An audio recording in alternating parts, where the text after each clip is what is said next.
శ్రీ విష్ణు రూపాయ నమశివాయ. వారణాసి అనే సినిమాకి సంబంధించిన వీడియో ఏదో వచ్చింది కదా, దాన్ని చూశాక సబ్స్క్రైబర్లు చాలా మంది అడుగుతున్న ప్రశ్న ఒకటి ఉంది. ఏమిటంటే ఆ వీడియోలో ఇదిగో ఈ అమ్మవారి స్వరూపం చూపించారు. తల ఒక చేత్తో పట్టుకుని 3 రక్తధారలు వస్తూ ఉంటే అది అమ్మవారు తాగుతున్నట్టు. ఎవరండి అమ్మవారు? కాళికాదేవ, క్షుద్రదేవత, ఎందుకంత భయంకరంగా ఉన్నారు అని అడుగుతున్నారు. ఈ అమ్మవారు దశమహావిద్యల్లో 6వ మహావిద్య చిన్నమస్త అనే అమ్మవారు. మహావిద్యలన్నిటిలోకి అసలు అలా చెప్పాలంటే అమ్మవారి స్వరూపాలు అన్నిటిలోకి కూడా చాలా తీవ్రంగా ఉండే స్వరూపం, కానీ భయపడిపోవాల్సిన అవసరం ఏమీ లేదు. పార్వతీదేవి స్వరూపమే ఆ తల్లి కూడా మనకు అమ్మే. ఆ తల్లిని ఆరాధిస్తే శత్రువుల పైన విజయము, రాజ్యప్రాప్తి, అలాగే కష్టమైన కార్యాలని చాలా అవలీలగా చేసే శక్తి వస్తుంది అని చెప్పి తంత్రశాస్త్ర గ్రంథాల్లో ఉంది. ఈ అమ్మవారినే వజ్రవైరోచని అని, ప్రచండ చండి అని కూడా పిలుస్తారు. ఈ పేర్లు మీరు చాలా చోట్ల వినే ఉంటారు. ఈ అమ్మవారి స్వరూపం ఏంటంటే అలా విచిత్రంగా ఉంది అంటే, అమ్మవారికి ఒక ధ్యాన శ్లోకం ఉంది. ప్రత్యాలీఢ పదాం సదైవ దధతీం చిన్నం శిరః కర్త్రికాం దిగ్వస్త్రాం స్వకబంధ శోణిత సుధాధారాం పిబంతి ముదా అని అమ్మవారిది పెద్ద ధ్యాన శ్లోకం ఉంది. అందులో అమ్మవారి రూపాన్ని వర్ణించారు. ఏమిటంటే అమ్మవారికి ఒక చేతిలో నరికివేయబడ్డ శిరస్సు, ఆవిడ శిరస్సే ఖండించుకుని ఆ చేతిలో ఉన్నట్టు, ఇంకో చేతిలో ఖడ్గం ఉంటుంది. మొండెల్లోంచి 3 రక్తధారలు వస్తూ ఉంటాయి. అందులో మధ్యలో ఉన్న రక్తధారని ఈ అమ్మవారి శిరస్సు ఏదైతే ఖండించిందో ఆ శిరస్సే తీసుకుంటూ ఉంటుంది, అదే తాగుతూ ఉంటుంది. మిగతా 2 ధారల్ని ఆ పక్కనున్న 2 యోగినులు ఉన్నారు, వర్ణిని ఢాకిని అని. ఆ యోగినులు 2 ఆస్వాదిస్తున్నట్టుగా ఉంటుంది. అలాగే 3 దిగంబరంగా ఉంటారు. అమ్మవారి శిరస్సు 3 కళ్ళతోటి పైన ఒక సర్పరూపంతో ఉంటుందన్నమాట. అమ్మవారి కాళ్ళ కింద చూస్తే విచిత్రంగా రతీమన్మధులు శృంగారకేళిలో ఉంటే వాళ్ళని అమ్మవారు తొక్కి పెట్టినట్టుగా ఉంటుంది ఆ స్వరూపం. అసలు ఎలా వచ్చిందండి స్వరూపం అంటే, ప్రాణతోషి తంత్రం అని ఒక తంత్రశాస్త్ర గ్రంథం ఉంది. అందులో దీనికి సంబంధించిన కథ ఉందన్నమాట. ఏమిటంటే పార్వతీదేవి ఒకసారి 2 పరిచారికలతో గంగా స్నానానికి వెళితే అక్కడ వాళ్ళిద్దరూ ఆకలి అని అడిగారట.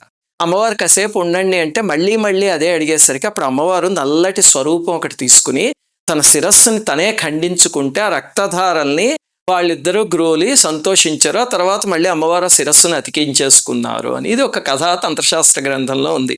ఇది వినగానే మనబోటి వాళ్ళకి అనిపిస్తుంది, ఏమిటండి అమ్మవారు వాళ్ళ ఆకలి అంటే ఏ పళ్ళో పదార్థాలు సృష్టించి ఇవ్వచ్చు కదండి, ఎందుకు ఇదంతా చేశారు అని. ఈ సృష్టి చేసింది వాళ్ళ కోసం కాదు, మన ఉపాసన కోసం, మన సాధన కోసం అమ్మవారు చిన్నమస్త రూపాన్ని తీసుకున్నారు.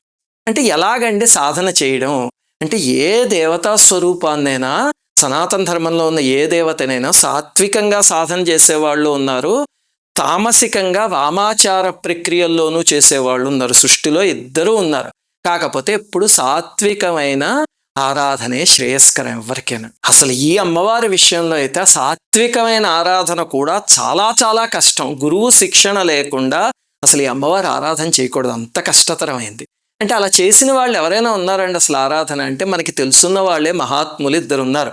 మొట్టమొదటి ఆయన ఎవరంటే 1936 వరకు మనకి దగ్గరలోనే ఉన్న మహా ఉపాసకులు కావ్యకంఠ వాసిష్ఠ గణపతి ముని. రమణ మహర్షి చరిత్ర కానీ రమణ మహర్షి జీవితం గురించి కానీ తెలుసున్న వాళ్ళందరికీ గణపతి ముని పేరు ఖచ్చితంగా తెలుస్తుంది.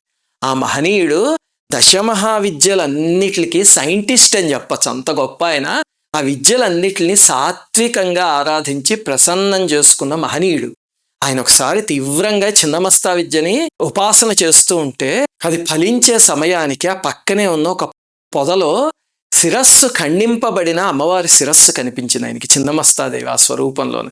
ఇంకా తీవ్రంగా చేశాక చివరికి ఏమైందంటే కపాలం ఇక్కడ చిట్లిపోయి అందులోంచి పొగ, రక్తం అవన్నీ వచ్చి ఏమైందంటే ప్రవహించే శక్తి ఉంటుంది కదా వెన్నెముకలోంచి, అది ఆకాశంలో ఉన్న కాస్మిక్ ఎనర్జీతో కలిసి పైకి వస్తూ పోతూ అలా జరిగి చివరికి పాప ఆయన తలనొప్పి భరించలేక రమణుల వద్దకి వెళ్తే అది కాస్త సర్దుకుంది. ఆ తర్వాత గణపతి మునికి అమ్మవారి విద్య సిద్ధించి ప్రచండ చండీ త్రిశతి అని 300 శ్లోకాలు, అలాగే ఉమాసహస్రం అని ఆయన రచించారు కదా, అద్భుతమైన కావ్యం అది.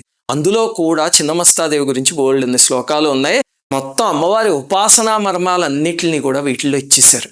ఆ తర్వాత ఆయన ఇంకో గొప్ప విషయం చెప్పారు. ఏమిటంటే మనకి పరశురాముడి కథలో వాళ్ళ తల్లి శిరస్సు ఖండించేస్తారు కదా స్వామి, అలా ఎందుకు చేశారండి అంటే అదే చిన్నమస్తా రహస్యము. ఆ రేణుకాదేవి కూడా చిన్నమస్త అవతారంలో కిందకొచ్చారు. అందుకే ఆ తర్వాత రేణుకామాత శిరస్సు వెళ్ళి మాహూర్ అనే ఒక క్షేత్రం ఉంది, మీకు తెలుసా, మహారాష్ట్రలో నాందేడికి దగ్గరలో ఉంది. అక్కడ అమ్మవారి 18 శక్తిపీఠాల్లో ఒక శక్తిపీఠం ఉంది, మాహూరియే ఏకవీరిక అని 8వ శక్తిపీఠం. అక్కడికి వెళ్ళి కలిసిపోయింది అని చెప్పారనమాట. ఆ తర్వాత పరశురాముడు తల్లిదండ్రుల అంత్యక్రియలు అక్కడే చేయడం, దత్త సాక్షాత్కారం కలగడం, ఇవన్నీ మనకి పరశురాముల వారి చరిత్రలో చూస్తూ ఉంటాయి కదా. ఆ 8వ శక్తిపీఠంలో ఉన్న ఏకవీరాదేవి చాలా ప్రసన్న రూపంలో ఉంటారు, కానీ ఒక పెద్ద శిరస్సు ఉన్నట్టు ఉంటారు. ఆ తల్లే చిన్నమస్తా స్వరూపం. ఈ ఉపాసన అయ్యాక గణపతి మునికి అపారమైన శక్తులు వచ్చి ఎవరిదైనా ఇలా ముఖం చూస్తే భూత భవిష్యత్ వర్తమానాలు చెప్పేసేవారు.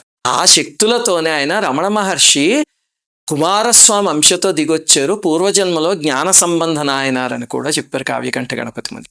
సరే, వీరొకరు గొప్ప ఉపాసకులు చిన్నమస్తాదేవికి. ఇంకొకళ్ళు ఎవరండి అంటే ఇప్పుడు మన తరంలో ఉన్న మహనీయులు ఒక ఆయన, ఎవరో చెప్పుకొని చూద్దాం. మహామంత్రవేత్త శ్రీ సిద్ధేశ్వరానంద భారతి మహాస్వామి వారు, కుర్తాళం పీఠాధిపతి. వారికి చిన్నమస్తాదేవి ఉపాస్య దేవత, అమ్మవారు సాక్షాత్కరించారు కూడా. వారికి చిన్నమస్తాదేవి పిలిస్తే పలుకుతుంది అమ్మవారు. ఆ అమ్మవారి శక్తితో అమ్మవారిని ఆరాధింపజేసి ఎంతమందికి ఎన్ని కష్టాలు తీర్చారో. ఒకసారి ఒక స్త్రీ వచ్చి, నేను భర్త చక్కగా కాపురం చేసుకునే వాళ్ళము, ఈ లోపల వేరే స్త్రీ మా జీవితంలోకి వచ్చాక మా భర్త మోజులో పడి నన్ను వదిలేసాడు, వ్యసనాలన్నిటికీ బానిసైపోయాడు అని పాప ఏడుస్తూ వస్తే, అప్పుడు స్వామీజీ ఆమె చేత ఎర్రని పువ్వులు, ఎర్రటి వస్త్రాలు, ఎర్రటి జపమాల, ఎర్రటి ప్రసాదం, వీటిలన్నిటితో రాత్రిపూట ఉపాసన చేయించేసరికి కొన్ని రోజుల్లోనే భర్తకి మనస్సు మారి వెనక్కి వచ్చేసాడు. ఇలాగా ఆయన జీవితంలో చిన్నమస్తాదేవి అనుగ్రహంతో ఎన్ని అద్భుతమైన కార్యాలు చేశారు. అది ఆ దేవతా శక్తి. కానీ ఇది గురువుల శిక్షణలో మాత్రమే చేయాల్సిన ఆరాధన. ఎందుకంటే కావ్యకంఠ గణపతి మునంత ఆయనకే తల చిట్లిపోతే ఇంకా మనలాంటి వాళ్ళని చేయగలమా? వీడియో ముగించే ముందు చిన్న విషయం. ఈ అమ్మవారి స్వరూపం చూస్తే కనుక కొంచెం బట్టలు అవి లేకుండా ఇబ్బందికరంగా అనిపిస్తుంది, అలాగనే చాలా తీవ్రంగా ఉంటుంది. ఇవన్నీ చూసి కొంతమంది కువ్యాఖ్యలు చేసేవాళ్ళు తయారవుతారు. ఏమిటంటే అమ్మవారు కానీ ఉపాసన కానీ ఏమీ తెలియని జీవితాలు. ఏమిటంటే ఇలాంటి స్వరూపాలను చూసేనండి సనాతన ధర్మాన్ని అందరూ ఆక్షేపిస్తున్నారు అని. అలాంటి వాళ్ళు ఎవరిని పట్టించుకోకండి.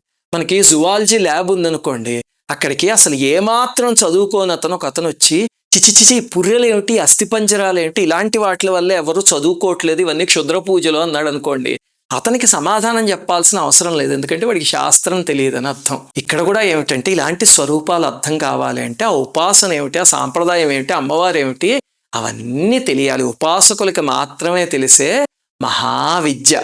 అసలు ఒక్కసారి ఆలోచించండి, ఏదైనా శిరస్సు అలా ఖండించి చేతిలో పట్టుకుంటే రక్తధారని తాగడం అనేది జరుగుతుందా? అలా చూపించారు అంటే అందులో ఏదో రహస్యం ఉంది, ఆ రూపంలో మర్మం ఉంది అని తెలుస్తోంది కదా. ఇంతకీ దీన్నే సహస్రార విద్య అని పిలుస్తారు. ఆ కిందున్న జంట ఎవరు అంటే ఇంద్రియ నిగ్రహం పాటిస్తేనే సిద్ధించే విద్యది. అందుకే మన్మధుణ్ణి రతీదేవిని అమ్మవారు కాలు క్రింద తొక్కి పెట్టినట్టుగా ఉంది. అలాగనే కుండల్ని సాధకులకి తెలుసున్నది ఇడా పింగళ సుషుమ్న అనేది తెలుసు కదా. వెన్నుపూసకి మధ్యలో సుషుమ్న శక్తి ఉంటుంది, అటు ఇటు ఇడా పింగళ అని 2 నాడులు ఉంటాయని. ఈ కుండల్ని సాధకులందరికీ కూడా అవి తెలుసు, కొంతమందికి అనుభవం కూడా అవుతూ ఉంటుంది. దానికి సంకేతమే ఆ 3 ధారలు అనమాట. అసలు మొత్తానికి సినిమాల్లో ఇటువంటివి చూపించడం వల్లనే అందరూ ఉత్సాహంగా అది ఏమిటి అని అడుగుతున్నారు. అలా అడిగితే మాబోటి వాళ్ళకి చెప్పాలనే ఆతృత, సంతోషం కూడా. శ్రీమాత్రే నమః. అందరికీ నమస్కారం. మన ఆధ్యాత్మిక వీడియోల్ని 3 ఛానల్స్గా విభజించాం. 3 ఛానల్స్కి సబ్స్క్రైబ్ చేసుకొని పక్కనే ఉన్న బెల్ ఐకాన్ని క్లిక్ చేయండి.